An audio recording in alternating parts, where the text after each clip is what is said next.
song that I wrote when I was a tune that I wrote when I was in Northern Ireland for the first time, which is about 15 years ago. And I was invited to be at a world music festival, big 7-day-long festival where the musicians played in a different venue in Belfast every night of the week. And the audience would just kind of follow whoever they wanted to go see that night. And it was wonderful. There were acts from all over the world in Belfast. And to kick the festival off, the promoters decided to offer a free concert in the city square on the first day of the festival in the afternoon. And the idea was to generate a little interest, and people could hear the different acts playing. And so it was a great idea. 2,000 people showed up. City Square was brilliant. It was didn't rain, which was also brilliant. And but as luck would have it, I followed a 15-piece African band. I mean, double drummers, triple electric guitars, singers, dancers. I mean, they left the 2,000 people levitating off the ground.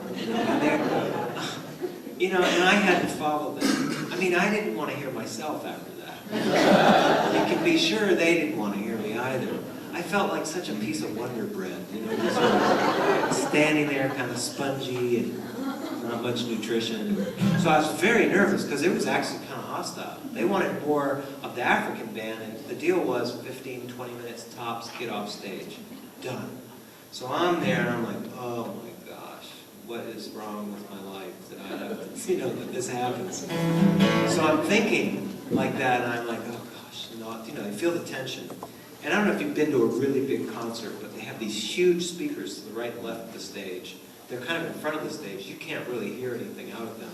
So they put speakers along the floor of the stage for the artist, right? So the guy running the sound was way out in the middle of the square, under this little tent. And he could speak to me through a microphone that only I could hear. So I'm standing there sort of nervously looking around, and I hear this voice, "All right there, Brooks. We're so glad that you're here. Just play a bit on the guitar and we'll be away." I took that to mean, and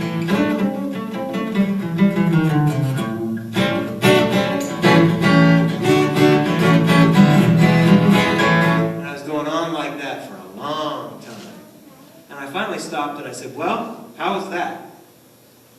And the whole front of the crowd stood up and went, "Yay!" And I realized we were away, that the gig had started. He had flipped the switch as if that was my first song.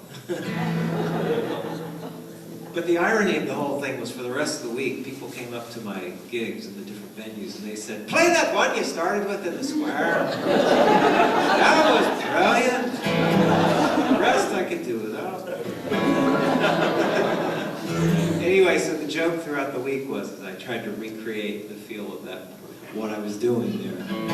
This is what I ended up composing out of those noodling moments. It's called the Belfast Blues.